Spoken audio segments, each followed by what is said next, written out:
Tere hommikust kõigile ka minu poolt ja tänan selle ääretult toreda sissejuhatuse eest. Minu nimi on Ivo Krustok, olen Keskkonnaministeeriumi kliimanõunik ja otsisin ka enda ümbert asju, millega kuidagi eilset päeva kirjeldada, aga tundub, et mul oli oluliselt vähem asjalik päev kui teil, sellepärast et ma ei osanudki siit kohe midagi leida. Vähemasti siis täna hommikul olen ma suutnud oma kodu ära koristada, sest ma kartsin, et muidu te näete seda laga, mis mu taga on, ja veel parem, ma saan teiega täna siin seda arutelu kaasa aidata, nii et täna ootab tulla igatahes oluliselt produktiivsem päev. Ma natukene püüan teile anda ülevaate sellest, millest me üldse täna räägime, kui me mõtleme kliimapoliitika peale ja kuidas me siis Eestis püüame seda enda jaoks kõige õigemal ja kõige paremal ja muidugi kõige õiglasemal viisil siis sisustada. Et esimene asi, millest me täna lähtume, on see, et meil on Eestis täna kokku lepitud arengustrateegia Eesti 2035 ja seal oleme me siis läbi mahukate kaasamisprotsesside ja arutelude kogu ühiskonnas leppinud kokku, et me soovime saavutada kliimaneutraalsuse. See tähendab seda, et aastal 2050 meie soov on, et see hulk siis kasvuhoonegaase, mida Eestis õhku paisatakse, on sama suur või siis isegi veel väiksem kui see, mida me suudame ära siduda, näiteks metsadesse või taimede kasvu. Ja kui me vaatame seda, kuidas see üleüldiselt maailma konteksti paigutub, siis ma ei tea, kui paljud teist tähele panid. Sellest natukene meedias räägiti ka, siin kuu alguses toimus globaalne kliimakopp ehk siis sellised suured kliimaläbirääkimised või kliimakonverents. Ja me näeme, et see kliimaneutraalsuse saavutamine kuskil sajandi keskpaigaks, mitte kõik ei ole öelnud 2050, aga kuskil umbes sellel ajal on täna ikkagi juba põhimõtteliselt maailmas kokku lepitud suund. Et kõik on aru saanud, kõik riigid, et meil on vaja saavutada kliimaneutraalsus, meil on vaja tegeleda kliimamuutuse kui probleemiga ja selles osas tõesti oli näha, et need pea 200 riiki, kes olid kokku tulnud sinna kliimakopile, olid ühel meelel. Euroopa Liidus, kus Eesti on, lähtume me kliimapoliitika kujundamisel ühtsetest põhimõtetest. Seesama kliimaneutraalsuse eesmärk on kokku lepitud ka Euroopa Liidu tasemel kliimaseadusesse ja see lähtekoht, et me võtame seda kõik ühtsetel alustel, tuleneb suuresti sellest, et meie majandused siin liidus on nii tihedalt seotud, et kui üks teeb rohkem, teine teeb vähem, üks ei tee üldse, kolmas teeb hoopis teistmoodi, siis ega me sellega ausalt öeldes kuhugi väga välja ei jõua. Ja seetõttu, kui me räägime täna Eesti kliimapoliitikast, siis suuresti ta lähtub sellest, millised on need üldised reeglid, milline on see üldine raamistik, mis lepitakse kokku Euroopa Liidu tasemel. See on viimastel aastatel väga palju arenenud. Ma usun, et see ei ole ka teile tähelepanuta jäänud ja eriti, kui te nüüd siin olete eile neid ettekandeid kuulanud ja üldse see fakt, et selline protsess toimub, näitab seda, et tegelikult väga suur muutus on toimunud selles, kui tihedalt, kui tõsiselt ja kui kaasavalt me keskkonna- ja kliimapoliitikast täna Euroopa Liidus räägime. Meil on võetud siis ka üle-euroopaline kohustus saavutada kliimaneutraalsus Euroopa Liidus ja selleks, et see võimalikult hästi toimiks, on nüüd välja pakutud siis uus teekond sinna, ehk siis uued vahe-eesmärgid aastaks 2030. Ma näitan teile nüüd ühte kohutavalt keerulist slaidi. Mul on natukene kurb nüüd, et see tekst on siin veidi paigast ära läinud, aga ehk on see ikkagi enam-vähem mõistetav. Ma arvan, et ega seda lugema siin niikuinii väga palju pea, aga see peaks nüüd kirjeldama ära siis tuleviku Euroopa Liidu keskkonnapoliitika.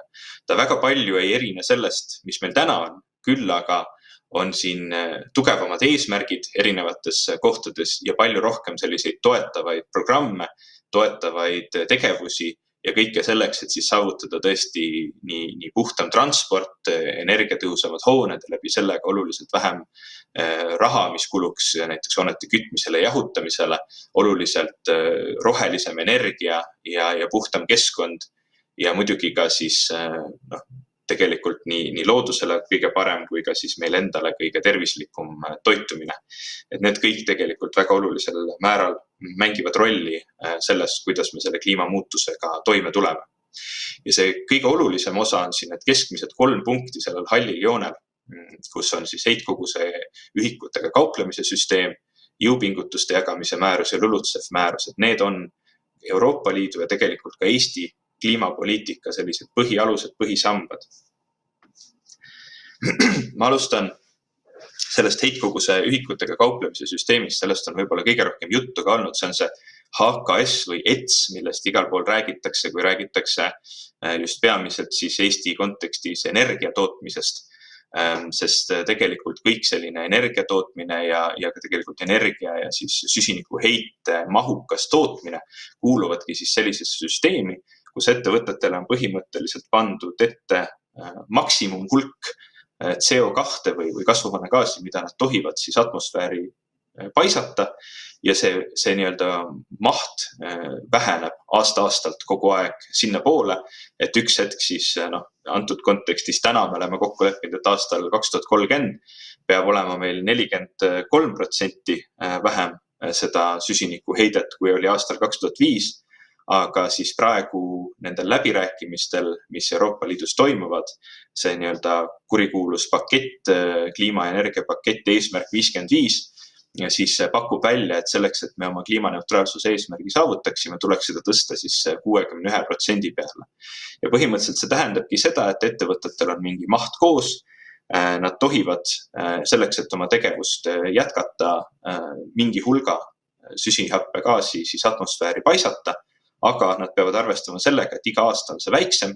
Kui neil üks hetk nad seda piirist üle lähevad, siis nad võivad osta omale teistelt ettevõtetelt, kes vähem seda õhku paiskavad, siis nii-öelda kvooti juurde või neid heitkoguse ühikuid juurde, aga mingi hetk muutuvad nad nende jaoks nii kalliks, et see ei ole mõistlik tegevus, mis tähendab siis seda, et see on selline süsteem, mis ütleb neile, et te peate kas muutma oma tootmist keskkonnasõbralikumaks, vähem heitma neid kasvuhoonegaase õhku või siis tõesti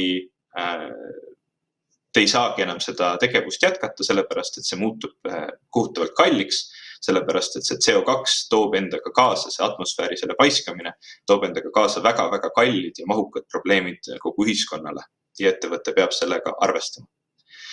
Ta on olnud väga hästi toimiv süsteem, seni ta on suutnud kasvuhoonegaase edukalt vähendada ja ta on ka tegelikult järjest üle maailma arenev, et täna on meil Euroopa Liit ühendatud Norra, Islandi ja Liechtensteiniga, aga neid samasuguseid süsteeme arendatakse Hiinas, arendatakse Kanadas, arendatakse mitmes USA osariigis ja nii edasi, et sellised süsteemid tegelikult, kui nad on turupõhine ja selline paindlik ja ettevõtetele pikaajalist signaali andev süsteem, siis need arenevad üsna kenasti kogu maailmas. Järgmine sammas on selline asi nagu jõupingutuste jagamise määrus. See kõlab juba väga huvitavalt, et mis need jõupingutused on ja kellega neid jagatakse. Aga suuresti see on selline Euroopa Liidu ülene kokkulepe, et me ei hakka koos kokku leppima, kuidas riigid peaksid näiteks põllumajanduses, jäätmetes, ütleme sellistes erinevates tööstusprotsessides, mis nüüd selle HKS-süsteemi alla ei lähe, väikemahulises energeetikas ja transpordis, ei hakka ütlema kõikidele riikidele, mida te täpselt peate tegema, aga me lepime kokku, et kuna majandused on erinevad, jõukus on väga erinev riikides, siis igal riigil on oma tükike jõupingutust, mida ta siis peab tegema nendes sektorites ja on kokku lepitud siis eesmärgid. Eesti jaoks on tänaseni olnud eesmärk kõikides nendes sektorites, mis siin slaidil on, vähendada seda kasvuhoonegaaside heidet 13% aastaks 2030 võrreldes aastaga 2005. Ehk siis me peame ise mõtlema, milliseid meetmeid me tahame teha transpordis, kas me tahame arendada rohkem ühistransporti, kas me tahame kuidagi piirata autokasutust, kas me tahame rohkem jalgrattateid või kuidas iganes me leiame, et Eestis kõige õigem seda teha on. Samamoodi põllumajanduses, samamoodi jäätmetega seotud heitid ja kõike seda. Et see on siis nii-öelda meie tükike sellest üleüldisest panusest, see on see meie jõupingutus, mille arvutamisel on arvesse võetud meie jõukust. Ja nüüd aastaks selle uue paketi järgi, see on praegu välja pakutud, et võiks tõusta kuskil 24%-ni, et siis tõesti olla teekonnal selleni, et see kliimaneutraalsus saavutada. Ja ka teatud mõttes Eesti jõukus siin nende aastatega, mis on möödunud, on pigem kasvav olnud. Ja väga paljud riigid, kui meil on see -24%, siis me räägime juba paljudest riikidest, kes aastaks 2030 Euroopa Liidus peavad vähemalt poole oma heitkogustest suutma nendes sektorites vähendada ja see saab olema neile kindlasti väga keeruline. Jõupingutuste jagamise määrus, üldiselt on toiminud ka, aga mitte nii hästi seni veel, kui see nii-öelda eelmine süsteem, millest ma rääkisin, mis seda väga mahukat süsteemi katab. Ja eks nüüd, mida aastad edasi ja mida tugevamad eesmärgid, seda rohkem riigid siis tõesti peavadki mõtlema, et olgu, ega me väga enam oodata ei saa, me peame leidma need meetmed, millega näiteks seal samas transpordis ja veel ka väga oluliselt põllumajanduses siis seda heidet vähendada ja nagu ma juba rääkisin siin, ühistransport, jalgrattateed, põllumajanduses loomulikult ka näiteks biogaasi tootmine selle asemel, et lasta nendel ülejääkidel seal atmosfääri lenduda. Ja kolmas jalg või kolmas süsteem siis kogu selles pildis on LULUCEF. Seda ma ei ole suutnud normaalselt kuidagi eesti keelde tõlkida. Ongi väga keeruline nimi, see on maakasutuse muutus ja metsandus. See on selline sektor, mis siis tegelikult siia võetakse igasugused metsamaad, põllumaad, märgalad ja kõike muud. See on siis sektor, kus me ei saa rääkida ainult sellest, et tekib mingi kasvuhoonegaaside heide, vaid me saame rääkida ikkagi ka sellest, et see on sektor, mis suudab siduda CO2 ja kui senine süsteem toimib niimoodi, et on kokku lepitud, et riigid hoiavad seda sektorit tasakaalus, ehk siis selle sektori kontekstis meil ei tohi tekkida rohkem heidet, kui me suudame ära siduda, et siis nüüd uue ettepanekuga on juba mõeldud selle peale, et me võiksime ikkagi suuta palju rohkem siduda ka, ehk siis 310 miljonit tonni, siis soovitakse, et aastaks 2030 riigid siis seoksid ära, kuidas need arutelud täpselt lähevad, see kõik on ees, et ma siin natukene olen sellises keerulises seisus, et ma räägin kliimapoliitikast, aga kuna see on praegu väga olulisel määral muutuv, siis on ka raske täpselt mõelda. Eestil on välja pakutud, et me peaksime suutma aastaks 2030 siduda 2,5 miljonit tonni CO2 aastas ja on ka välja pakutud siis selline üle-euroopaline mõte, et ehk me peaksime selle põllumajanduse sealt jagatud jõupingutuste alt ära tooma ja panema kokku LULUCEF-i või selle maakasutuse sektoriga, et nad on piisavalt sarnased, et seda võiks nagu käsitleda ühena. Ja need arutelud ka tõesti on veel ees. Ja siis me selle pildiga siin vaatamegi, et püüame liikuda kliimaneutraalsuse poole, püüame oma eesmärgid täita. Täna siin nüüd ma järgmisel slaidil seletan ka, et kui me vaatame seda joont siin, kus me oleme öelnud, et me tahame aastaks 2050 80% oma kasvuhoonegaaside heidet vähendada, siis me teel sinna oleme Eestis. Kui me nüüd siia juurde aga paneme need uued Eesti 2035 kokkulepped, siis me näeme, et eks me peame siin ikkagi hakkama juba uusi asju välja mõtlema, et kuidas need eesmärgid saavutada ja tõesti siis ära teha. Täna see selline eesmärkide mitmekesisus tuleneb sellest, et meil on 2017 aastal vastu võetud kliimapoliitika põhialused, mis seab siis ühed eesmärgid, aga pärast seda on veel läbi räägitud meie arengustrateegia, kus on siis tugevamad eesmärgid võetud ja selleks me siis oleme ka alustanud seda protsessi, et need kliimapoliitika põhialused tegelikult kooskõlla viia juba nende uute eesmärkidega ja tegelikult seda kõike veel siis ka sisustada sellises protsessis nagu keskkonnavaldkonna arengukava koostamine. Et kui me siin Eesti 2035 räägime sellisest laiast strateegilisest dokumendist, mis annab meile sellise üldise raamistiku, üldised eesmärgid ja kliimapoliitika põhialused on meil ka selline pigem katusdokument, mis spetsiifiliselt siis kliimavaldkonnas need pikaajalised eesmärgid paika paneb, et see tuleb meil tegelikult ka globaalsetest Euroopa Liidu kohustustest, et meil selline kliima pikaajaline visioon peab olema. Aga keskkonnavaldkonna arengukavas me tahame siis ikkagi juba oluliselt täpsemalt paika panna, et meil on moodustatud selline võimalikult lai kaasamine, erinevad valdkondlikud töörühmad, kus on siis ringmajandus, kliima, meri ja vesi, elurikkus, keskkonnateadlikkus ja maaruum ja ilmainfo, et kõikide nende asjadega me püüame siis võimalikult hästi kaasata ja arutada, et see sisu saaks olema võimalikult täpne. Ja võimalikult vastav siis ootustele, mis meile on seatud. Ja tegelikult ma siin veel selle slaidi juba panin edasi, aga ütlen veel ära selle, et eks see eesmärk ka meil on tegelikult tuua kokku võimalikult üheseks ja ühestele alustele kogu keskkonnavaldkond, et varem on meil olnud hästi palju erinevaid strateegiaid igal pool, mis kõik seda mõjutavad, aga nüüd me püüame siis võimalikult ühtselt seda pilti vaadata. See on minu poolt kõik. Annan üle sõna Ivanile. Aitäh teile! Suur tänu, Ivo. Enne kui siis Ivan hakkab rääkima, et ma paluks, et nüüd meie osalejad ka paneks kirja kõik oma mõtted, ideed või küsimused, mis neil praegu tekivad, sest kui Ivan lõpetab siis oma ettekannet, teie lähete siis breakout room'i, et arutada, mida te kuulsite, mis info jäi puudu või mis jäi arusaamatuks, et esitada meie kõnelejatele küsimusi. Ja siis küsimustele vastavad nii Ivo kui ka Ivan. Nii, aga järgmine väga tähtis teema ja väga tähtis info, mida meile räägib siis Rahandusministeeriumi õiglase ülemineku koordinaator. Ta räägibki Ida-Virumaa õiglase ülemineku kavast. See on Ivan Sergejev. Tere, Ivan, ja sõna sulle.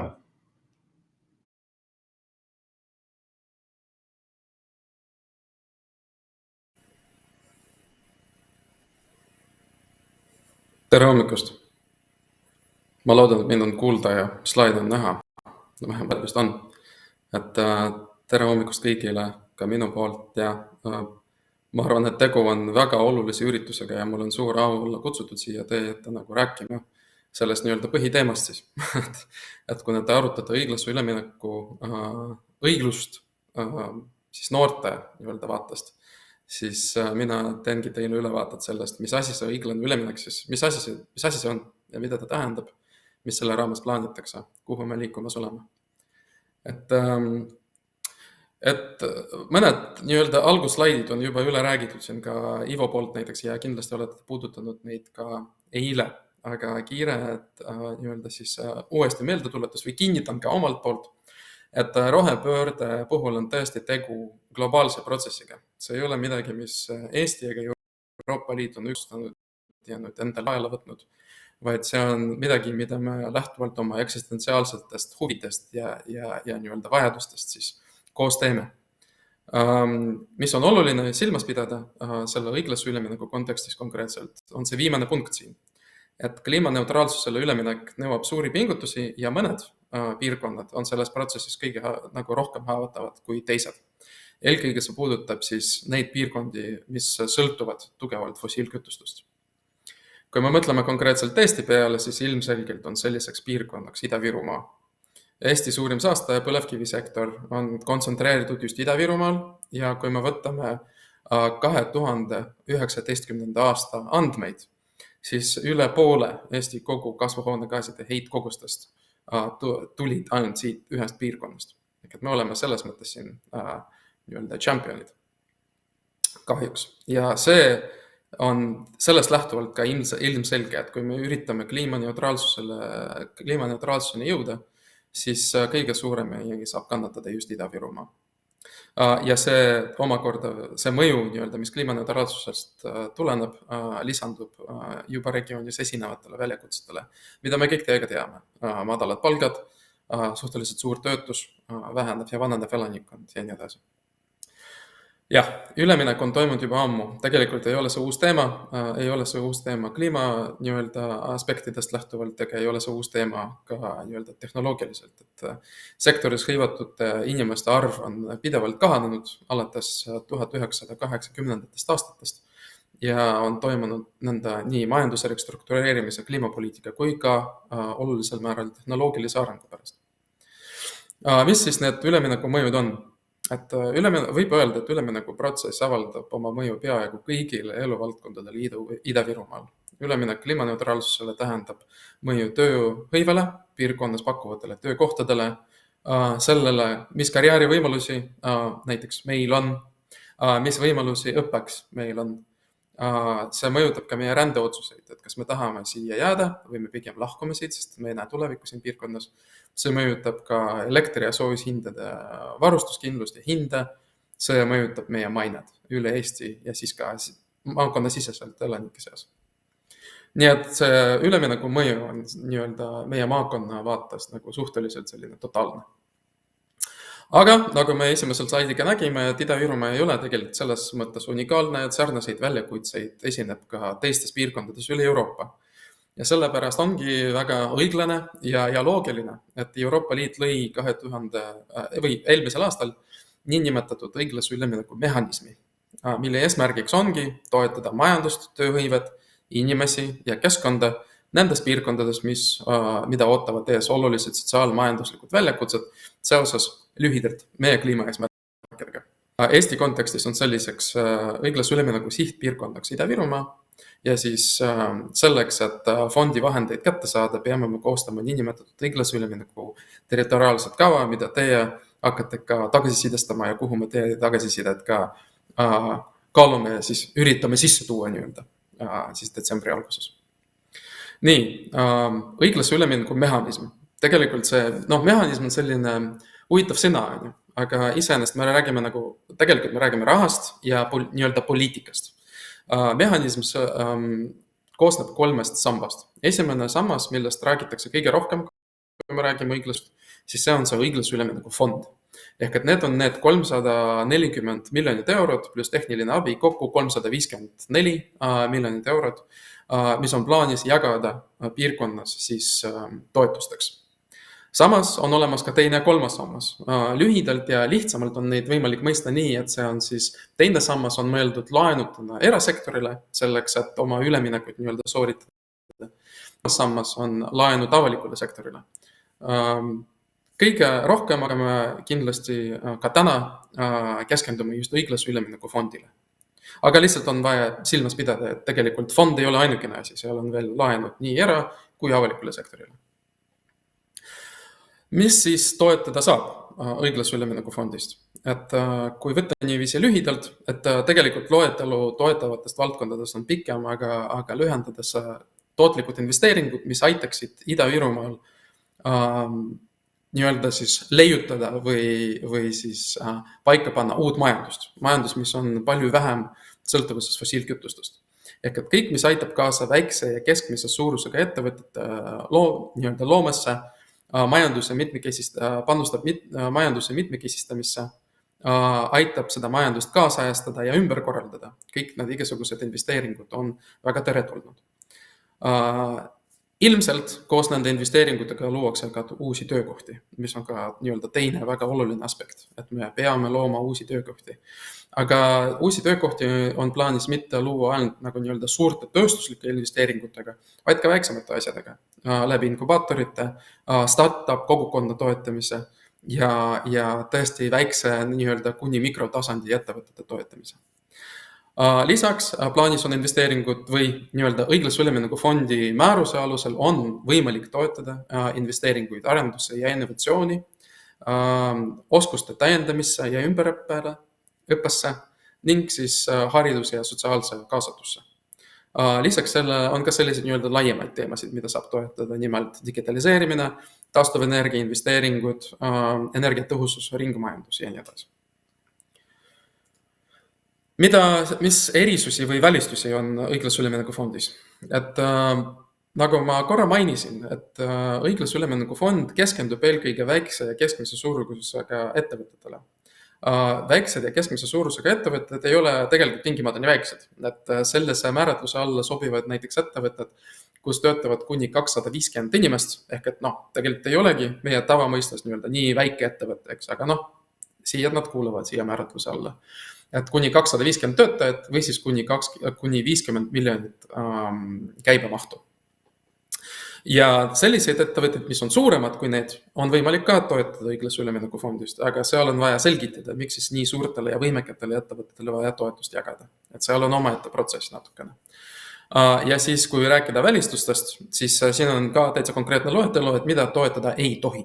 Ja esimene asi, mis Meile ka kõige rohkem, kõige olulisem on see, et välistatud on fossiilkütustega seotud tegevused. Ehk et fossiilkütuste tootmine, töötlemine, ladustamine, nii-öelda kõrvalproduktide kasutamine, see kõik on välistatud. Tuumajaamadega seotud investeeringud on ka välistatud, raskusteta ettevõtete toetamine ei ole võimalik ja tubakatööstuse toetamine ei ole ka võimalik. Nii, kui kiiresti rääkida sellest, kui kaugel me oleme siis õiglase ülemineku kava koostamises, siis me oleme nii-öelda siis lõppjärgus. Et töö on praeguseks kestnud üle 1,5 aastat ja loodetavasti veel poole aasta pärast saame me juba õiglase ülemineku fondiga rakendama hakata. Võtta niiviisi hästi nii-öelda lühidalt ja üldiselt siis eelmisel aastal esimene pool aastat kullus sellele, et toimus selline nii-öelda regiooni tasemel brainstorming, et okei, et saab raha, on vaja siis reprofileerida Ida-Virud, mida me siis teeme, mis üldse võimalik on. Siis eelmise aasta teises pooles sellest nii-öelda supist, igasuguste ideede supist tekitati mõned konkreetsed siis sellised toetusvaldkonnad, et okei, Ida-Viru kontekstis oleks mõistlik teha seda ja seda. Ja seda siis esitati nii Vabariigi valitsusele läbivaatamiseks kui ka esimest korda Euroopa Komisjonile, kes meie rahastaja on õiglase ülemineku fondi raames. Ja siis alates selle käesoleva aasta algusest ja siiamaani oleme me põhimõtteliselt neid samu jaotusettepanekuid, seda kava ja ka konkreetseid meetmeid ehk et konkreetseid tegevusi detaliseerinud järjest. Ehk et mida täpselt, kui palju raha, kellele, mis nii-öelda tingimustel ja nii edasi. Oluline on teada ka seda, et tegelikult õiglase ülemineku koostamine on olnud siiamaani päris kaasav juba niigi, et loodud on riiklikul tasemel õiglase ülemineku juhtkomisjon, kuhu kuulub 18 erinevat osapoolt, kaasa arvatud ministeeriumid, piirkondlikud organisatsioonid, tööandjate, töötajate, keskorganisatsioonide, ülikoolide ja muude organisatsioonide esindajad. Ehk et suhteliselt lai esindatus on seal õiglase ülemineku juhtkomisjonis. See juhtkomisjon on põhinõuandev organ, et kuhu selle fondi arendamisega liikuma peab. Siis piirkondlikul tasemel on olemas piirkondlik õiglase ülemineku platvorm. Töösse panustavad ka mitmed võrgustikud, nii toimuvad ka avalikud konsultatsioonid, nagu näiteks eelmisel aastal toimunud ideekorje, erinevad seminarid, milles võib-olla teie olete ka varem osalenud ja nii edasi. Mis siis selle töö nii-öelda tulemusena valdkondadena on defineeritud või mis need põhilised arenguvajadused on? Ei olegi üllatav, et põhilisi arenguvajadused on tegelikult 3. Esimene on Ida-Viru majanduse ümberkorraldamine, eesmärgiga seda mitmekesistada ja luua uusi kõrge lisandväärtusega töökohti. Teine on üleminekuprotsessist mõjutatud inimeste ja kogukondade toetada. Ja 3. on kaevandamise ja põlevkivi töötlemisega seotud keskkonnamõjude leevendamine. Need on need 3 nii-öelda põhilist arenguvajadust. Ja nendest lähtuvalt on defineeritud 2 põhisuunda, kuidas seda õiglase ülemineku raha ehk 340 miljonit pluss tehniline abi, niinimetatud 4%, kuhu ta siis läheb, mida siis selle eest tehakse. Ja jagunemine on järgmine, et 2 valdkonda ja esimesse valdkonda läheb lõviosa rahast ehk 80% kogu mahust ja teistesse 20%. Et esimese valdkonda või esimese suunda, mille nimi on praegu mitmekesine ja nutikas ettevõtluse areng, kuhu lähebki need 80%, selle suuna eesmärgiks on aidata just täpselt mitmekesistada regiooni majandust ja ümber korraldada tööjõudu. Teisse valdkonda teine valdkond panustab kõike muusse, ehk et seal on pigem kogukondlikud, keskkonnaalased, sotsiaalsed, sedamoodi nii-öelda tegevused. Ja miks just selline jagunemine? Tegelikult see on seda sama pikka partnerluse ja kaasamisprotsessi tulemus, et esialgne Rahandusministeeriumi ettepanek oli jagada fondi mahtu 40%, aga piirkonnas tulnud tagasiside põhjal oli otsustatud, et me ikkagi panustame rohkem majanduse mitmekesistamisse ja tööjõu ümberkorraldamisse, sest et see on see põhiline probleem või see põhiline nii-öelda väljakutse, mida piirkonnas nähtakse, mis just õiglase ülemineku fondist lahendamist vajab. Muid asju on võimalik rahastada ka teistest Euroopa Liidu fondidest suures osas või siis riigi enda rahast. Ja kui rääkida täpselt, millest need 2 valdkonda siis või 2 tegevussuunda koosnevad, siis meil on siin esimeses 6 erinevad konkreetselt niinimetatud meedet või konkreetset tegevust ja siis teises on 5. Ja siin hästi kiirelt lihtsalt räägin, et mis need on, et esimene kõige suurem, nagu te näete, 153 miljonit eurot on suunatud Ida-Viru ettevõtluse investeeringute toetusse. Siin me räägime suurtest tootlikest investeeringutest, mis ulatuvad kümnete miljonite euroni. Ehk et nagu sellised päris suured, palju töökohti loovad näiteks tööstuse investeeringud või muude valdkondade investeeringud. Aga põhirõhk on siis töökohtade loomisel. Teine oluline aspekt on teadmusmahukuse kasvatamise toetus. Selge on see, et see head palka tänapäeval makstakse lihtsalt mitte niisama, vaid just sellistes valdkondades, kus luuakse ka kõige väärtuslikumaid tooteid. Selleks, et luua väärtuslikke tooteid, on vaja teha ka teadusarendust. Ja selleks, et seda suudetaks teha piirkond paremini, on vaja seda toetada. Nii et see on see nii-öelda teine tegevus siin selles esimeses tegevussuunas. Kolmas meede on ettevõtluse mitmekesistamise tugiteenused ja taristu, mis põhimõtteliselt on suunatud siis nii-öelda startupi, turismi, mikroettevõtete arengule. Et see on selline tugistruktuur, et saaks sündida rohkem ettevõtteid ja läbi nende ettevõtete rohkem töökohti. Väikeettevõtluse toetus suht räägib iseenda eest.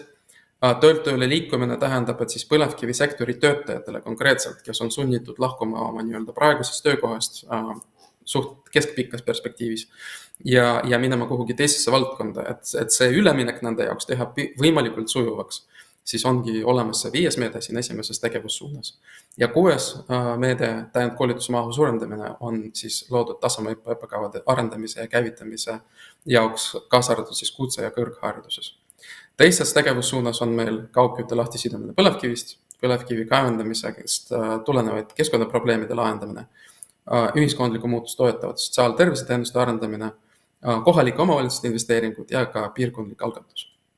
Nii et suhteliselt suur selline nii-öelda amploa erinevatest asjadest. Üks väljakutse õiglase ülemineku fondi puhul on see, et see raha kasutamisega on suhteliselt kiire. Me peame juba aastaks 2026 ellu viima vaata, et 2/3 kõikidest tegevustest. Ja siis edaspidi, mis meil toimub, on see, et me oleme lõpetamas tööd õiglase ülemineku, me esitame seda lähiajal ka Euroopa Komisjonile ning loodame voore avada juba järgmise aasta esimeses pooles. Ja siis viimane nii-öelda slaid ja viimast paar kiiret message'it minu poolt siis teie töösse nii-öelda, et ma arvan, et nagu väga oluline mõista on see, et üleminek on vältimatu ning see on majanduslikult mõistlik. Et point ei ole värskes õhus, see ja ei ole ka mõnes mõttes planeedi päästmisest. Kõik me teame, et planeedil on tegelikult ükskõik, kas inimesed siin eksisteerivad või mitte. Aga mida me üritame päästa on oma maailma. Ehk et seda maailma, milles me nagu elame, eksisteerime tsivilisatsioonina. Nii et me peame nüüd tegema nii, et see üleminek uue maailma või nagu siis selle tervisliku maailma on tehtud võimalikult õige. Teine on see, et üleminek ongi keeruline. Ta on keeruline kommunikatiivselt, on väga erinevaid seisukohti osapooli, kes on sellesse sisse lülitatud. Aga it's okay, et me saame hakkama. Ega meil valikut ei ole, aga me peame üritama teha nii, et me lähtume võimalikult objektiivselt ja liigume konsensuslikult tulevikku. Kolmas põhiküsimus on see, et arvestades kogu selle infoga, mis teie peale mis te kõik teada saate nüüd eile ja täna, et tegelikult põhiküsimus on see, et mis Ida-Virust te elada tahate? Teie, kes osalete selles kliimakogus. Et mis teeb Ida-Virust seda piirkonda, kuhu te tahaksite ise panustada? Ja see viib mind ka viimase punktini, et aktiivne suhtumine on kriitilise tähtsusega. Millegi pärast on meil Ida-Virus kujunud selline seisukoht, et meie eest keegi teeb asju ära, et meile tehakse head tulevikku. Tegelikult on nii, et me peame seda ise kujundama. Nii et nende paari ideega ma tahakski teid täna tänada ja nii-öelda soovida teile head tööd, edasist tööd ja siis näeme 5.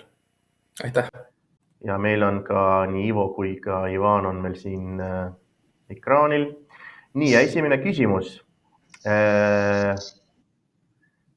Päris selline küsimus. Kas on tegelikult plaanis kava ellu viia või ainult ootused? Ma ei tea, võib-olla Ivan sulle see küsimus. Just see õiglase ülemineku kava. Väga huvitav küsimus. Ma ei tea, ma ei ole oma elus nagu harjunud tegema asju, mis on mõttetult lihtsalt niisama kirjutamise pärast. Ei, kindlasti on elluviimise, sorry, ma lihtsalt ei oska isegi nagu vastata selle küsimusele. Et jah, kava on kirjutatud selle jaoks, et seda ellu viia. kõik tegevused praegu, mis toimuvad, on mõeldud selle jaoks, et see elluviimine oleks ka edukas. Et niisama ellu viia ka ei ole mõtet, eks. Et selles mõttes see on nagu päris asi. Need on päris rahad, need on päris väljakutsed. Meil on niinimetatud pipeline'is on ju, kui te teate, mis see tähendab, et siis või siis nii-öelda järjekorras on päris ettevõtted päris mitmemiljoniliste projektidega, kes juba tahavad taotlema hakata. Nii et mina ütleks, et kõik indikatsioonid on sellised, et jah, see on täitsa päris asi ja võiks tõsiselt võtta. No selleks me oleme kõik siia kogunenudki, et seda kõike arutame ja saame rohkem teadmisi. Ja kui võib-olla keegi on tulnud täiesti nulli informatsiooni või nulli taustaga, siis nüüd on iga päevaga ja iga ettekandega rohkem ja rohkem infot. Ma tegelikult küsiks tagasi, ma ei tea, vaata, mina ei näe, kes küsib, aga ma küsiks nagu tagasi, et mille alusel on siis, millest sündis selline küsimus? Oleks mul huvitav teada näiteks. Seda me edaspidi gruppides võib-olla arutame, aga mina võiks mõelda selle peale, et võib-olla sa liiga suurtest rahadest rääkisid ja seepärast tekiks see küsimus, kas see on kõik reaalne või? No okei, aga andke siis teada, sest et see on oluline küsimus tegelikult. Jah, Ivo soovib kommenteerida. Ma mõistan seda muret, et vahel vaadatakse erinevaid selliseid, nagu ma ka ütlesin oma ettekande lõpus, et meil oli seal keskkonna valdkonnaski hästi palju arengudokumente, arengustrateegiaid ja plaane ja mõtteid ja asju, mida paberile kirjutatud, aga esiteks ma loodan, et me oleme riigina sellest välja kasvanud või vähemasti välja kasvamas, et me vaatame neid asju nüüd ikkagi päris tõsiselt kohe, sest need väljakutsed, mis meil ees on, olgu need siis keskkonnaga seotud või üleüldised väljakutsed on ikkagi väga suured ja me oleme ikkagi ju ka nüüd nii-öelda ka ise teatud mõttes nagu suuremaks kasvanud ja tublimaks saanud, et nendega päriselt ka toime tulla ja nagu Ivan mainis, et siin me ei räägi ilusatest lootustest, mis on paberile pandud, vaid siin me räägime üsna suurtest hulkadest rahadest, mille vastu on tegelikult kogu ühiskonnal ju väga suur ootus, et need ka päriselt kasutusse läheks ja. Okei, lähme edasi, sest meil tundub, et päris palju küsimusi tuleb praegu. Ivo, sulle selline küsimus, et kuidas arvutatakse välja eraldatava CO2 hulk? See on selline temaatika, kus on kokku lepitud siis rahvusvahelised standardid, kuidas me hindame seda, kui palju siis erinevate kütuste põletamisel näiteks, me teame neid põhialuseid, kuidas seda, kui me mingit kütust põletame, kui palju sellest siis CO2 eraldub. Me teame, kus neid kütuseid kasutatakse, ettevõtted ise ju väga hästi peavad selle üle arvet. Meil on mõningad kohad, kus meil on keerulisem, et kui me kütustest räägime, siis on ju energeetika ja transport üsna lihtsad, et ühest otsast läheb kütus sisse, teisest otsast tuleb CO2 välja ja üsna lihtne hindamine. Kui me räägime aga näiteks sellistest asjadest nagu põllumajandus ja maakasutus, siis tegelikult me täna teemegi seda veel teatud mõttes selliste lihtsustustega ja me siis pidevalt tegelikult kogu aeg hindame ja arendame seda inventuuri, nii-öelda seda kutsutakse seda CO2 inventuuri või siis seda arvutussüsteemi, et meil oleks metoodika järjest täpsem, et kui täna me suudame teha selliseid üldisemaid hinnanguid, et sellise asjaga Eestis tehes eraldub nii palju kasvuhoonegaase või seob nii palju kasvuhoonegaase, siis järjest me kogu aeg ise ka siis oma partneritega Keskkonnauuringute Keskuses ja Keskkonnaagentuuris arendame neid metoodikaid, et siis täpsemini hinnata. Aga seda arvutatakse vastavalt igale spetsiifilisele tegevusele ja sellele, mis selle tegevusega siis sisendina on vaja võtta või mis sellega kaasneb. Okei, aitäh. Siis meil oli järgmine küsimus. Kõlab ta nii, et kui me ühendame kõik punktid kokku, kuidas see välja näeks lõpuks tavainimesele? Ma ei tea, kas see on õiglase ülemineku kohta või siis üldse. Kuidas see kõik näeks välja tavainimesele? Ma võib-olla alustan sellest kliimapoliitikast ja kliimaneutraalsusest. Ivan siis võib täiendada vastavalt siis sellele spetsiifilisele õiglasele üleminekule. Et ma natukene oma slaididel seal tõin välja ka neid aspekte, et tegelikult me ei räägi siin millestki, mis on ettekujutamatu. Ma arvan, et kui keegi ütleb teile, et tulevikus oleme me keskkonnasõbralikumad, siis enamus inimestel kangastub ette see, et eks elektri jaoks on meil ju tuuleenergeetika ja ilmselt hakkavad meil majade katustel olema rohkem päikesepaneele ja ilmselt oluliselt vähem neid korstnaid, mis kuskil suitsevad ja oluliselt vähem neid siukseid hunnikuid, nii prügi kui siis nii-öelda selliseid jääkressursse ja asju, mida me ei oska või taha kasutada. Et nagu see pilt, ma arvan, meie kõigi silmees või peades on suhteliselt sama. No see, kuidas igaüks seda nagu enda jaoks defineerib ja kui ootuspärane või kui soov see tema jaoks on kindlasti erinev. Aga ma arvan, et see põhialus on paigas, et me tahame kõik elada hoonetes, mille sisekliima on mõnus, kus meil on endal hea olla, ei ole talvel liiga külm, ei ole suvel liiga palav. Seda me kõike tegelikult läbi kliimaeesmärkide suuname, et need hooned oleksid hästi soojustatud, energiatõhusad, hästi ventileeritud. Nii et midagi nagu raisku kogu selles protsessis ei läheks, et me saaksime vabaneda oma jäätmetest, mis meil kodus tekib võimalikult lihtsalt, võimalikult keskkonnasõbralikult, et neid üldse võimalikult vähe tekiks, et me saaksime neid materjale taaskasutada ja uuskasutada. Et ma arvan, et need põhilised märksõnad on kõigil ju paigas ja eks liikumise osas ka.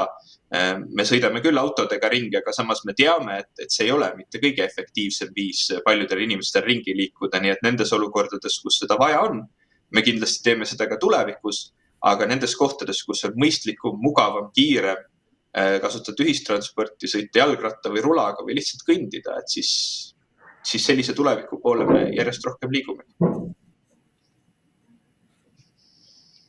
Mina vist peaks ka vastama, eks, et Ivo juba rääkis nii ilusti ära nagu enamus asju. Ma hakkasin nagu iseenda peale nagu hindama, et mina näiteks, ma olen 34 ja mul autot ei ole kunagi olnud. Ma alati elan kesklinnades, ma liigun igal pool rattaga, ka praeguse ilmaga. Ja ma töötan nii-öelda kodust, on ju väga palju dokumente ei printi välja arvatud juhul, kui on väga vaja. Ma käin turul ostmas endale nii-öelda süüa ja ühesõnaga nagu on hästi palju selliseid väga arusaadavaid asju või otsuseid, mida me saame isiklikul tasemel teha, mis toovad meie kliimaeesmärkidele nagu et ma ei tea, ärme osta liiga palju riideid, mis me ainult ühe hooaja pärast nagu ära viskame.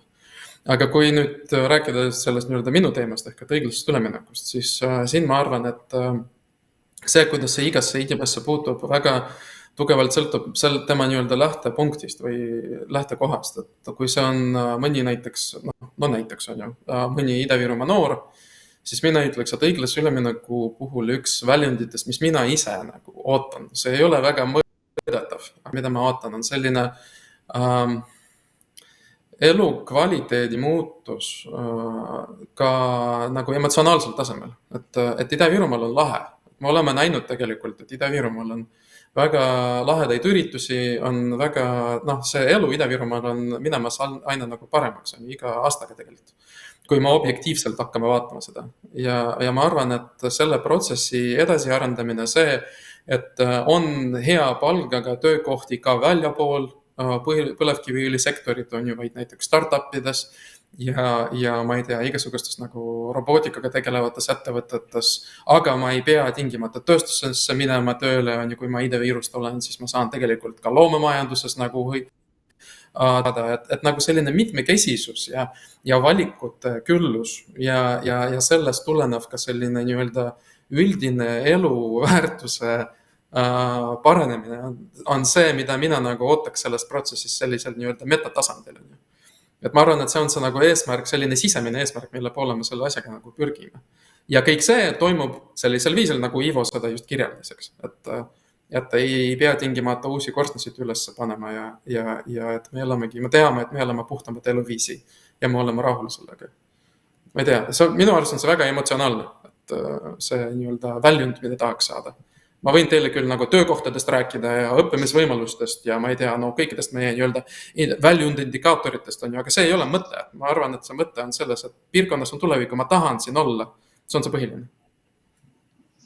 Tegelikult selle kohta ka päris palju küsitakse. Te teate, ma ei tea, mis on mingi 15 küsimus järjekorras nüüd, aga meil ei ole nii palju aega, meil on ainult 2 minutit.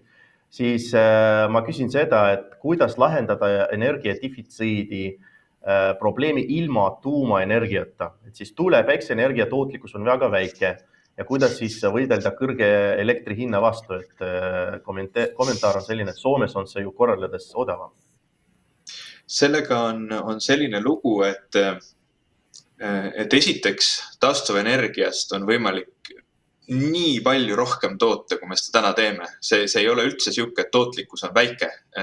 Võtame tuule, me elame siin mere ääres, meil on meeletu hulk tuuleenergiat võimalik toota. See on rohkem selline tasakaalu küsimus, et kui palju me ise tahame toota, kuhu me neid tuulikuid tahame panna ja millal me neid lõpuks siis sinna panema hakkame, millal me neid tegelikult ka tegema hakkame. Et see suuresti ei peitu mitte selles, et tehnoloogiaid ei oleks või sealt oleks vähe võimalik saada, vaid see on lihtsalt selline ühiskondliku kokkuleppe küsimus, et nii, nüüd me päriselt ka tahame neid asju tegema hakata. Ja tõesti need tasakaalud, mida räägitakse, et kas ta ikka on keskkonnasõbralik ja mis nendest tuulikutest pärast saab ja kust need materjalid võetakse, on kõik tegelikult probleemid, millest on aastakümneid räägitud ja on olemas ka lahendused, kuidas tegeleda sellega, et nad oleksid paigutatud nii, et nad ei jääks lindudele ette, et nad tegelikult näiteks meretuuleparkide puhul hoopis toetaksid merepõhja elukeskkonna arenemist, seal oleks hoopis parem elada kui sellistes mahukates kalastuspiirkondades. Ja on ka võimalik neid materjale siis niimoodi valida ja ehitada, et need oleksid kergesti ringmajanduse mõttes taaskasutatavad. Ja päike on teine näide. Me armastame mõelda küll, eriti kui ma praegu ka välja vaatan siit aknast, et ega meil seda päikest ju väga ei ole, aga lõpptulemusena on Eesti päikeseenergia tootlikkus võrreldav Saksamaaga. Sellepärast, et päikesepaneelidele küll tuleb ehk vähem päikest kui Saksamaal, aga kuna me asume külmemas kliimas, siis nende päikesepaneelide tootlikkus on kõrgem. Ja tegelikkuses, siia juurde tuleb rääkida muidugi ka sellest, et me peame õppima paremini seda energiat salvestama, leidma need lahendused, mis Eesti puhul toimiksid, kus väga suuri kõrguse vahesid ei ole. Meil on juba 2 sellist suurt projekti käimas, kuidas mõelda, et ehk me saame ära kasutada oma vanu kaevandusi selle energia salvestamiseks. Me peame tagama ühendused Euroopa Liidu riikide vahel, sest kui parasjagu näiteks Eestis ehk ei saa toota, siis Norras hüdroenergiat saab või Saksamaal või Hispaanias või Portugalis, et nende riikide vahelised ühendused on ääretult olulised. Ja ma ei saa ka päris mööda minna sellest, et vähemalt Euroopa Liidu üleüldises kontekstis, ja see ei tähenda absoluutselt seda, mida me Eestis siin enda jaoks valime, aga üleüldises kontekstis ka tuumaenergial on roll vähemalt järgmisel 30 aastal, sest ta on olemas Euroopa Liidus ja ka täna näevad riigid ette, et nad endale soovivad seda veel juurde arendada. Ma ei tea, kas meil on veel aega minu... Kui tuleb lühikene kommentaar, siis saab kirja. Tegelikult on selline väga vastus. Aga mis ma võib-olla siia nagu veel tooks, on see, et energeetika üldiselt, ma arvan, on nagu mega huvitav teema, millega noortel nagu nii-öelda tegeleda ja milles haridust saada. Et energeetika on tõesti, meie energeetikamaastikut ootab ees nagu päris selline põhimõtteline muutus järgmiste 20-30 aasta jooksul. Ja ega me vähem energiat suure tõenäosusega, tegelikult eesmärgid on ju vähem tarbida energiat. See oli tegelikult üks punkt, mida ma tahtsin Ivo poolt öeldule lisada, on energiatõhusus. Et energiatõhusus on väga oluline aspekt, mida ei tohi unustada, sest et mida vähem me energiat kasutame, seda rohkemaks seda jätkub ja seda vähem võimsusi me peame nii-öelda juurde tekitama. Ja ise me teame, et kui me küttame maja, mis ei ole soojustatud, siis selle peale läheb palju rohkem kütust, see maksab meile palju rohkem. Lõppkokkuvõttes ja lihtsalt ta läheb külmemaks ka palju kiiremini, kui soojustatud maja ja õigesti ehitatud maja. Nii et selles mõttes energiasus on väga oluline aspekt selles, et need nii-öelda energia kasutamise kurv ei oleks selline, vaid ta oleks nagu laugema ja siis on võimalik seda manageerida ka. Aga jah, kõik need asjad, mis Ivo ütles, et salvestamine, tuumaenergial on oma roll, teatavasti üks suuremaid Euroopa Liidu teadus-arendusprojekte on ka termotuumaenergia arendamine, ehk et mitte atomite lagunemine, vaid atomide nii-öelda siis sellisest ühendamisest tekitatud energia. Et siin on see on väga põnev valdkond, milles ongi vaja nüüd taju juurde saada järgmiste aastatega. Nii et jah, väga soovitan seda teemat uurida. Ja see argument, et taastuvenergia ei ole nagu tasuv või ei ole efektiivne tegelikult, vaadake näiteks selliseid näitajad nagu, ma ei tea, energy return on investment on ju, seal on näha konkreetselt, et ma ei tea, tuulikute näitajad on palju paremad kui näiteks sellesama põlevkiviõli omad. Siin on vaja läheneda numbritest ja statistikatest ja sellest, kuidas asi nagu päriselt on. Vot.